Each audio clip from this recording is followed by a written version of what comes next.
Guys, we've talked a lot about Russia's tactics and especially their evolving assault detachment. This is a unique formation to the Russian military that they developed in response to the Ukraine conflict. We're going to be taking a look at a video with one of probably the best breakdowns of what is an assault detachment. And we are going to be talking about how Russia is actually using it in this conflict. So let's get right into it. This comes to us from Battle Order, who themselves are sponsored by Surfshark, but I am not sponsored by Surfshark. So trench line or reinforced city block is a daunting one. Even in the best case scenario, casualties are to be expected. Right. And what he's describing is, of course, a standard principle in the U.S. military and in NATO doctrine, which is that when you're the attacker, depending on terrain and environment, you're almost certainly going to take higher casualties, but you actually want to approach, the rule of thumb is 3 times the amount of attackers as you can expect defenders. So, for example, if this is defended by a squad of about 9 personnel, you would want to arrive with about a platoon or about 30 personnel in order to ensure as the attacker you have the best chance of success. What's interesting is that oftentimes this at large notable battles throughout history, this rule actually hasn't applied that well. Large battles tend to have a different set of rules. And for a long time, fortification itself, like earthworks and defenses, were not as important in warfare, simply because in the era of bow and sword, right, conflict just happened much closer. But as you got into more projectile-facing combat, defenses, earthworks tended to have more of a role. I know you're going to be in the comments and being like, but the Romans used earthworks. I know. As a general principle. Fields covering much of the Donbass landscape, defenders have relatively clear fields of fire, and Russian movements can be clearly observed and targeted by artillery. Often the only respite are strips of woodland, referred Right. So this is interesting. Here, we'll let him finish his thought and then we'll check something out. As force protection zones by the Russians that can provide cover and concealment to attacking forces. Right. And we've seen the GoPro footage, which, I can't really show you here on this site. Instead, the place to check that out is combatvetnews.net. That's where I moved when Patreon kicked me off. But as you can see, we have for free daily news stories on the Ukraine conflict. We have all of my YouTube videos, and in the members only area, that's where we check out all of these GoPro footage and trench lines. We just actually a couple of days ago, last month, we looked actually at a unit that is defending exactly this sort of territory. It's a fortified bunker in a big open field, and you can just see that it's an absolute shooting gallery for them. Despite being outnumbered by their attackers, these guys just they have such a great field of fire that it's almost unnecessary. So again, if you want to support what I do, you may have heard Insight from Ukraine and Russia. One of the other channels that covers Ukraine actually recently got put on a mandatory 2-week break from YouTube, and he only does radio intercepts. So definitely we appreciate all the support you guys give us. But let's take a look at the map, right? Nothing offensive about this. Volodar. This is one of the locations where Russia has struggled immensely to obtain any sort of victory, any sort of forward progress. But as you guys can see from the map, one of the reasons is that there are very few approaches to Volodar, which are not just completely exposed. You can see there's a small strip of forest here. It looks like a tiny sliver of forest between these fields. And that's basically it. Everything else is wide open terrain. This is why, despite not being an exceptionally defensible town, the Ukrainian forces in this town have absolutely, and for months, been just decimating Russian formations, particularly the Russians' 155th Naval Infantry Brigade, which has been completely destroyed and reconstituted several times. But the reason Russians continue to go back to the same ineffective tactics is simply because there are no other tactics available to them. And Ukraine is doing an excellent job of exactly what he's describing here, which is punishing forces that attempt to advance across terrain with no cover or concealment. But these areas are heavily defended.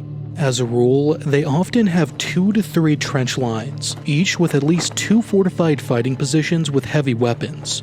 In addition to artillery... Right, so this is sort of a Soviet type of bunker defensive tactic. Let's see if I can find you guys a map. Soviet doctrine... and trench. Soviet doctrine. It really, it was inspired heavily by the Second World War, but it also, of course, reflects. Let's see, trench. Nope, this is from a Reddit post. It's Redditors driving me crazy. Soviet bunker and trench. So you can see there's some, let's see if we can find a good map of this. A lot of these are like secret Soviet bunkers. Basically, you have a strong point and trench system. And you end up with these strong points that form anchors and that expand outward from the trench lines. Let's see if we can. Okay, here's some okay examples. I can't really show you guys exactly what I'm talking about, but what you'll have is something like this. This is like an early version of this, though it says it's a World War II era bunker. But this is a simple illustration of what I'm talking about. And the idea is that you have a strong point, and then you have trenches going off of it so that you have areas with great field of fire, but perhaps are more exposed. You build a concrete bunker with overhead cover and a machine gun position and maybe your anti-tank weapons. And then you have these trenches that provide flank security. And so you'll have a strong point and expand out from it into trenches. Again, we see the Russians do it. We also actually see the Ukrainians do it as well. Again, the recent photos the videos we looked at on the members only page actually cover exactly this. They depict the fighting in one of these bunker strong points. Fighting positions with heavy weapons. In addition to artillery positioned 8 to 10 kilometers from the front line, defenders make use of tanks, mortars, direct fire guns, and anti-tank guided missiles on the line of contact. This is the challenge detailed in this captured Russian manual on conducting combat operations in cities and forests as part of an assault unit. Mobilization has bolstered Russian forces in eastern Ukraine, and the withdrawal from Kherson effectively shortened the front line, which helped stabilize Russian lines. But at the same time, attrition and the relative lower quality of the replacements means this larger force... Yeah, like, look at this dude. Does this dude really look like he's ready to take the fight to the Ukrainians? ...is lacking in offensive potential. So while they're in a stronger position to hold than in autumn of 2022, their ability to make gains is limited. To overcome this challenge, Russia began forming assault detachments in late 2022. These are smaller, more specialized formations organized to assault fortified positions and city blocks ahead of main forces. Although they have the trappings of an infantry battalion, they're generally very small, with more anti-structure weapons, and I'm assuming a higher concentration of soldiers who are actually willing to carry on frontal attacks against a determined enemy. See, I actually think he's wrong about this assumption. I think the assault detachment is designed as a mix between well-trained and motivated troops providing specialty roles, and the assault detachment itself the assault companies provide low sophistication light infantry tactics. You have to remember that light infantry work, while we sometimes joke, us soldiers with real jobs, sometimes joke that the infantry have, IQs, lower than my thermostat is set. the truth is that light infantry is really a lot of work. And it's very technical, especially coordinating multiple units. Offensive work is some of the most technical. Maintaining a defensive position in a bunker or trench is actually not that technically sophisticated. You maintain an area, the enemy shoots at you, you shoot back at them. You select an appropriate weapon to engage them with. But offensive operations are much, much trickier. They involve communication. You have to have a good sense of each individual's role within the attack. You have to have the ability to coordinate with other attacking forces that may at times enter at least your line of sight, if not your field of fire. So those skill sets, those especially individual soldier tactics, small unit tactics, and even larger inter-unit coordination, those are skills. And Russia doesn't have the time or the troops to create soldiers with those skills intact. So they have to find a tactical solution that lets them use low-skill light infantry and supplement them with their higher skill specialty soldiers. They're essentially unitaskers, and not general purpose like a battalion tactical group. Some are temporary, and some are more semi-permanent formations. Back when this concept was brought to everyone's attention by Tartarigami, I saw some call it innovative. But in reality, while evidence of some adaptation, the tactics are as old as dirt. YouTube, I'm almost certain this is all training footage. This is training footage released by the Russian MOD. Assault detachments as a doctrine are almost verbatim as old as the Soviet Union itself, perhaps most famously embodied by this Soviet soldier in body armor, but we'll get to him later. This video is looking at Russian assault detachments, the tactics recommended in this recent manual and other pre-war publications, and their historical beginnings. And guys, if you want the history, he does a great job. But just in the interest of time, in the interest of my specialty, we're only going to be taking a look at 1 and 2. But I'm going to link to his video in the description. You should absolutely check it out. But because the Russian government has blocked access of military websites to my country, it'd be a lot harder to get enemy fortified positions.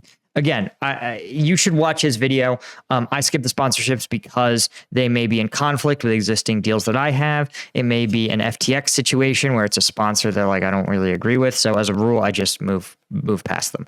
All right. Interestingly, the assault detachment, right, is to assault static, heavily fortified enemy positions, linear defenses, reinforced city blocks ahead of or in lieu of a main force. When an objective is on the front line, the intent is to enable a larger breakthrough. This usually manifests in assaulting trench lines and field fortifications ahead of main forces to enable a breakthrough, or assaulting reinforced buildings in urban areas. In theory, assault detachments are intended to be roughly... So what actually, I think, the assault detachment concept, I think actually started, believe it or not, with Wagner Group. They were some of the first formations to get these low-skill infantry, and they had to evolve a way in which they could achieve battlefield effects, battlefield gains, with these with this large number of low-skill prisoner recruits. And so they sort of established the assault detachment concept. And then I think the Russian MOD likely realized that it was an effective tactic that produced meaningful results. And so they took it up and doctrinalized it. Equivalent but you can see how if you're imagining that you're a Wagner commander in Bakhmut early in this fight, the need to be able to assault and seize static and heavily fortified enemy positions is just it was the question for Wagner Group. How do we effectively assault and take these linear static positions? Tactical group. Doctrinally, they're meant to be reinforced infantry battalions, but applied in Ukraine, they're much smaller. They generally consist of a headquarters, 2 to 3 assault companies, a tank platoon, reconnaissance group, mobile electronic warfare group, a flamethrower group with 12 RPO-A thermobaric rocket launchers, a UAV group, air defense group with 2 23mm anti-aircraft cannons and 3 man-pads, an artillery group which in the VDV-centric case consists of 6 Nona-S self-propelled mortars, and 6 D-30 towed howitzers, a fire support platoon with 2 AGS-17 grenade launchers, quad heavy machine guns, anti-tank missiles, and sniper teams, an engineering assault group, armored recovery vehicle, and medical evacuation group. Note the lack of organic sustainment. Okay, so here's the thing, guys. You may look at all this and you may think, oh, wow, they're only made up of a small portion of these assault companies, which I think is the home of the recently mobilized troop. To a lesser extent, right, some of these flamethrower groups, and I think you may also see the weapons fire support platoon be recently mobilized conscripts, based on some of the things we've heard from intercepted phone calls, right? We've heard of, it sounds like maybe a deserter who got assigned to a flamethrower group with high casualty rates. There was also someone who reported that they were part of a reconnaissance group or a sniper in a phone call. And so it sounds like but it sounded like this person they were referring to was a specialist of some kind. But bear in mind that again, a small battery, they're referring to these as like batteries, but remember this 6 mortars, 3 teams, 3 people per mortar. You're talking about 18, 19, you're talking about, 18, 19 people, another 18, 19 people. So these are in terms of count, in terms of head count, small, right? And then these companies may be, a company may be 200 soldiers per company doctrinally. And we've heard Russia is very short on soldiers and has a lot of gaps, but you may be looking at 200 soldiers here. This tank platoon will probably be, again, 18, 10, maybe 5, again, maybe 18 to 20. So you're talking about, of the, I don't know, we'll say 2,000 soldiers here, 1,500 are going to be in these assault companies. Meaning this type of unit? Doctrinally, we've again heard that these companies are sometimes very, very under strength, and that all of these groups are under strength. It is likely dependent on the next higher headquarters for supply, although the type of operations it's meant for are short in duration, so maybe they don't see it as necessary. The assault companies are the actual units that close with the enemy trenches and are expected to be reinforced. The tanks, recon, artillery, engineering assets, fire support, and ambulances can be attached to companies as necessary, and reserves are maintained to make up for losses or reinforce success. These companies in turn consist of 2 assault platoons, an armored group with 4 infantry fighting vehicles and a tank, an artillery support platoon with 2 mortars and 1 D-30 122mm howitzer, an identical fire support platoon, medevac section, and a reserve squad with at least 1 machine gun team. As per the manual, the mortars can be split up to directly support the platoons, but the company commander retains control of the howitzer. The fire support platoon, meanwhile, can be split up for platoon attacks. The assault platoons themselves are essentially squad-sized, composed of 4 3-man teams called troikas. It's advised that when maneuvering, these troikas... Yeah, what's interesting is, of course, in U.S. doctrine, we fight as 5-man fire teams in our light infantry units. But military police, and actually most units in Iraq and Afghanistan, actually found themselves fighting in, troikas and 3-man fire teams. And the reason military police do it is because doctrinally, we were an early adopter of the driver-gunner TC concept, where we would fight in these vehicles called ASVs, or armored security vehicles. This was in the 90s, before Iraq and Afghanistan. Doctrinally, we were supposed to do military police were tasked with, among other things, keeping routes clear of any sort of irregular or special forces that might operate in the rear area.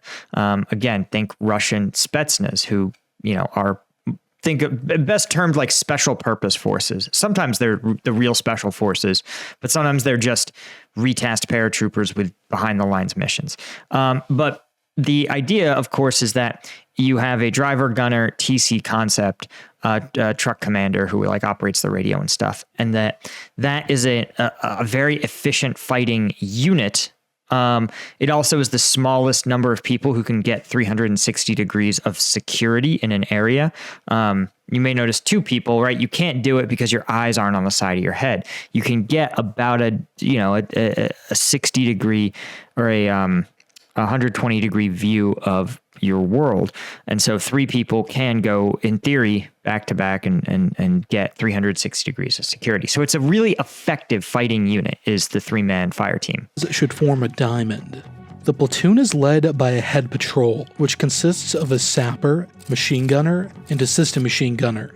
Troika 1 on the right has a spotter, RPG, and assistant RPG. Troika 2 on the left has the senior rifleman, medic, and another sapper.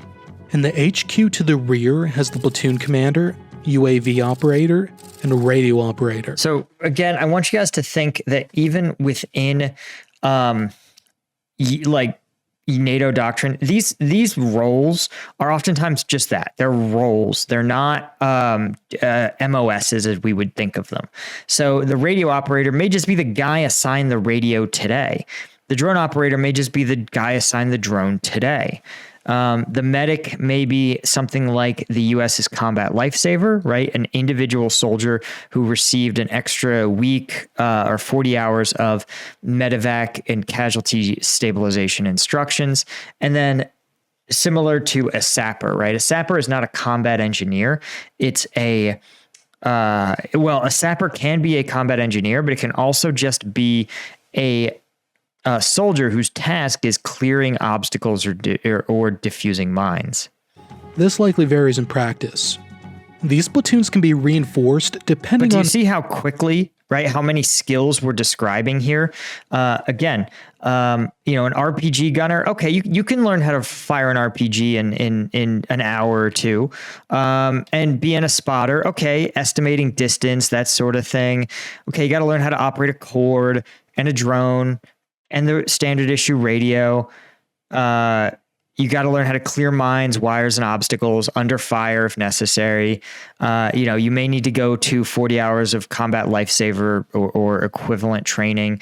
But do you see how rapidly just being able to, again, participate fully in a light infantry squad that's already been scaled down in intensity and capability, how much training it requires? Depending on mission needs. Examples given in the manual include a 3-man machine gun team from the company's reserve squad, fire support assets, the armored group, a mortar, flamethrower squad, and medevac. At first, this platoon seems bizarre. It's basically the equivalent of a Marine Corps squad, which is led by a sergeant rather than an officer. There are a couple likely explanations. First, assaulting a well-defended and fortified trench line is a difficult task. Lacking a well-developed NCO corps, it makes sense why Russia has an officer directly leading 3 fire teams. The US did similar things during World War II when officers took direct command of squad-sized patrols. Second, this is not uncommon. Like, I would often, on a given day, our platoon would operate as 2 patrols, 2 16-man patrols, right? We had 40 soldiers. A certain percentage would always be on R&R or sick, injured, or have other essential tasks. And I would look at this outgoing patrols, which I had planned both of them, and I would know basically which one was the main effort of the day, which usually involved meeting like a key Afghan government official, visiting an area where there was sensitive intelligence that needed to be gathered or something of that sort. And I would take control of that patrol. Now, in practice, the patrols were almost always composed entirely of a squad, and it was a I tried to give that squad leader as much operational control as I could, if that makes sense. So like I would never do things like assign trucks. Oh, you're truck 1, you're truck 2, you're truck 3, unless I needed it to be a certain way. Unless I said, hey, listen, on this mission, I'm going to need overwatch. We're going to be on a hill. So please make sure this patrol mix includes a Mark 19 or something. I don't know. And then, right. So I would give like some parameters, but I would let that squad leader run their squad, because he neither needed nor wanted a lieutenant to sit there and be assigning troops to trucks. And, again, that's what he draws a salary for. But key decision making, hey, we're going here, we're doing this.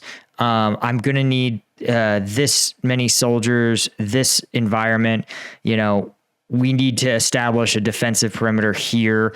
That all fell on me. Again, that's you're like, Paul, you're explaining how command works, but clearly it doesn't in this military, right?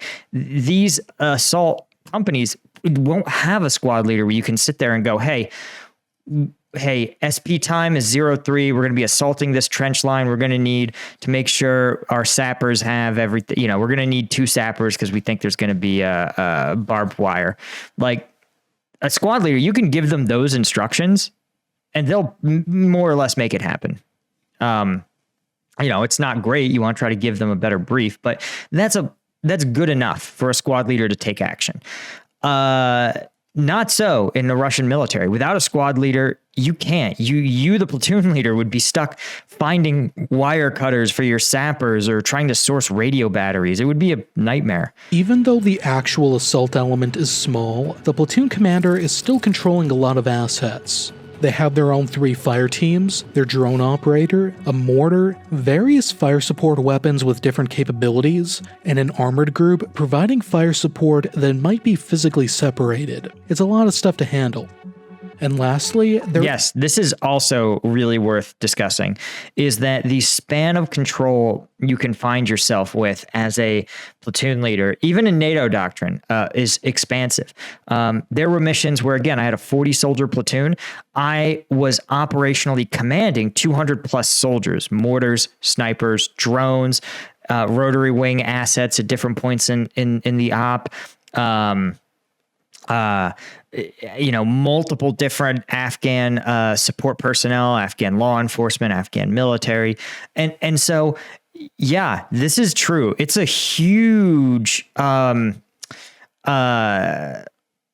very hard. It's like, it's like playing StarCraft, right? You ever play StarCraft when you were a kid? And you would have, you could play StarCraft as just being like, hey, I'm going to have 400 Marines, the basic unit, and I'm just going to spam them at the enemy. I'm not going to worry about it. But if you have specialty units, those specialty units need individual command attention. And that's true in the real world as well, right? If you have specialty units, they need specialty individualized command attention. And again, especially in combat, even when it's not big C taking direct fire combat, it still is a lot a lot of information to receive from those units, and then to distribute information in the form of orders to those units. It is a manpower issue. Maybe not in general with all the mobilized personnel, but in terms of the amount of men who are motivated and skilled enough to fill this very demanding role.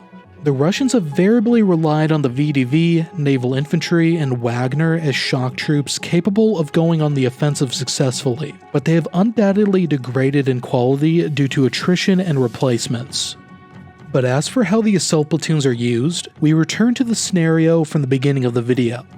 After the objective is determined, the assault units are given their task. They conduct a detailed reconnaissance of the area, aided by organic quadcopters to reduce the danger of a leader's recon. Things to look out for are the avenues of approach, enemy positions, structures, and terrain features. Of particular note are concealed ravines that the enemy can use to bring up reserves. Ideally, a foot reconnaissance is conducted the day before the offensive as well.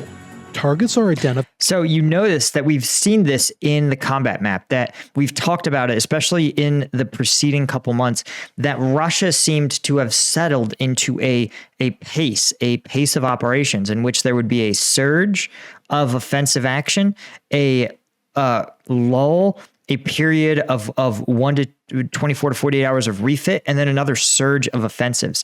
This would make sense based on this doctrine because, the danger again, it reflects the leader's recon. What he just talked about, Things the to look leader's out recon for are that the happens avenues of approach, 1 day prior. enemy positions, Oops, you guys want structures, and terrain features. Of particular note are concealed ravines that the enemy can use to bring up reserves. Ideally, a foot reconnaissance is conducted the day before the offensive as well. Targets are identified for pre-planned artillery fire, both on the front line and in depth. Sectors of fire are determined for the armored group, acting as direct fire support from the tree line.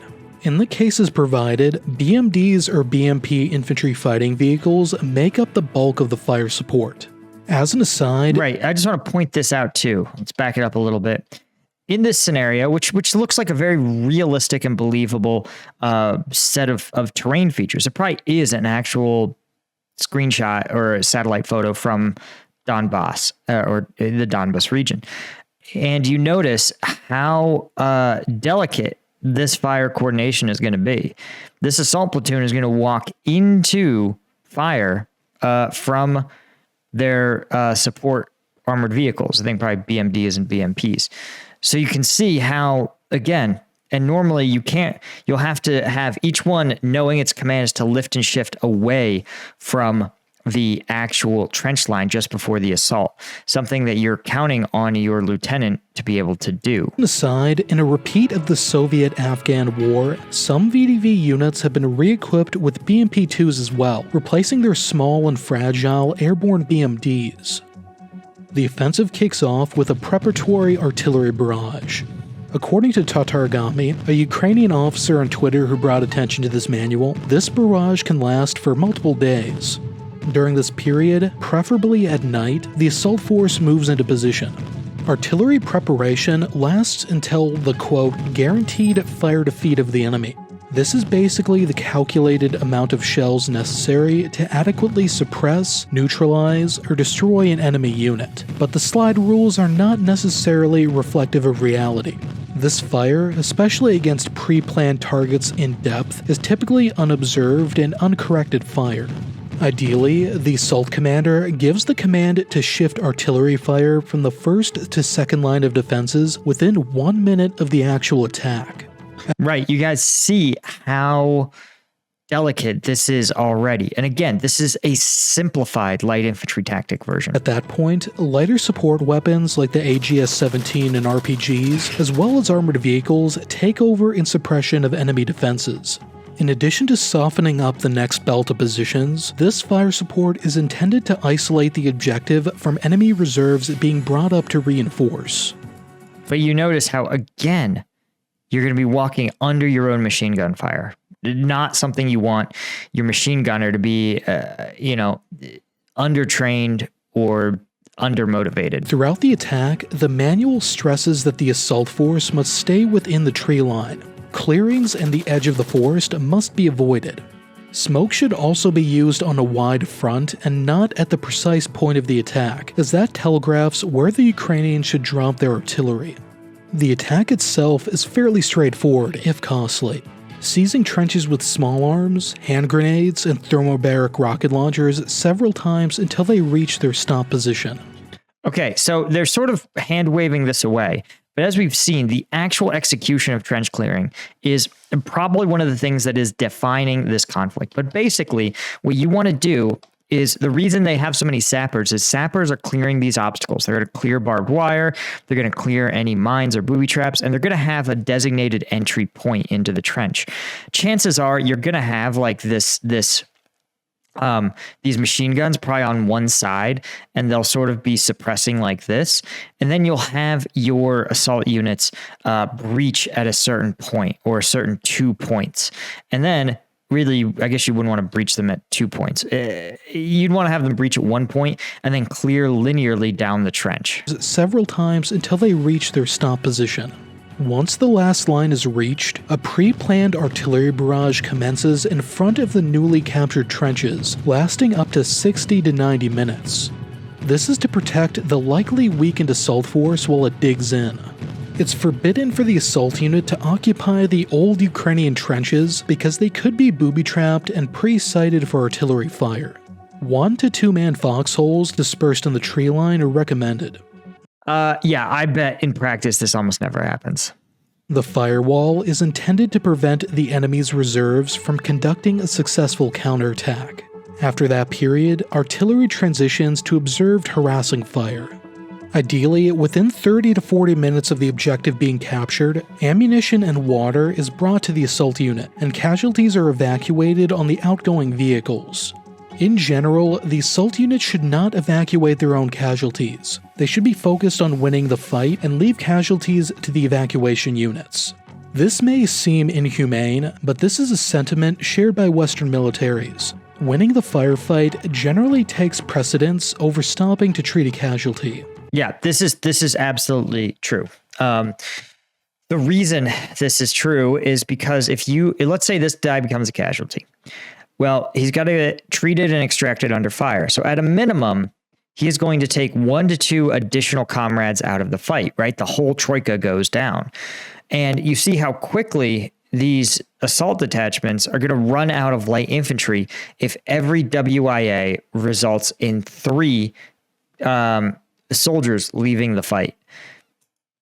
The only mention of units other than the assault unit is a reserve that is and of course, if you lose every time you lose a 3-man squad, you're losing a lot, or a 3-man fire team, you're losing a lot of firepower, meaning that your casualty rate will actually increase as you lose fire superiority. Introduced at the tipping point to achieve success or to replace losses. There's no mention of follow-on actions. This could be just because that's not the job of the assault unit, but then there isn't a mention of a forward passage of lines where a general-purpose follow-on force pours through the gap created by the assaulters. Right, this is very much more standard, right? Where you have these forces, a much larger force shows up, and what's called exploitation. This is probably the thing that defines NATO forces relative to Soviet forces. While they're both mechanized, NATO forces absolutely believe that pushing your units to their limits in order to conduct lightning offensive operations is essential. Nor is there a substantive mention of any sort of deep coordination with outside units, as there might be for the first echelon of a larger attack. In isolation, it feels more like this unit is intended to make incremental gains, taking one trench system at a time without enabling a more decisive offensive. The task is dangerous, but the tactics described in the manual aren't complex, and we're seeing them in reality falling short of implementing a reasonable breaching doctrine. When I show how these assault detachments are supposed to attack trench, you'll see that they theoretically apply what Americans would call SOSRA. Suppress the position, obscure with smoke, secure reduction areas to isolate the breach, reduce obstacles if necessary, and assault. In practice, we've seen video evidence of Russian forces at numerous points failing or neglecting basically the first 4 steps and going straight into the assault with Right. The reason is because oftentimes Russia is short specialty soldiers, period, right? If you don't have smoke, there is no suppression. If you don't have artillery priority, there is no suppression. If you don't have, again, if you don't have smoke or artillery, or even if you don't have heavy weapons available or adequate numbers of armored vehicles available, you're not going to get your suppression. And if you don't have mine clearers, you're not going to be able to clear minefields. Predictable consequences. Although there have been successes as well. The level of training in these sorts of missions and unit cohesion seems to vary wildly between assault units. High losses are to be expected with this sort of thing, but this may explain many instances of bad tactics. But with this in mind, are assault detachments as a concept new? Okay, so he's going to be talking about that. But anyway, guys, thank you so much for joining me as always. I think final thoughts, man. Here's the thing. We criticize these, but they are effective. And in fact, they're probably the most effective Russian tactic of this war.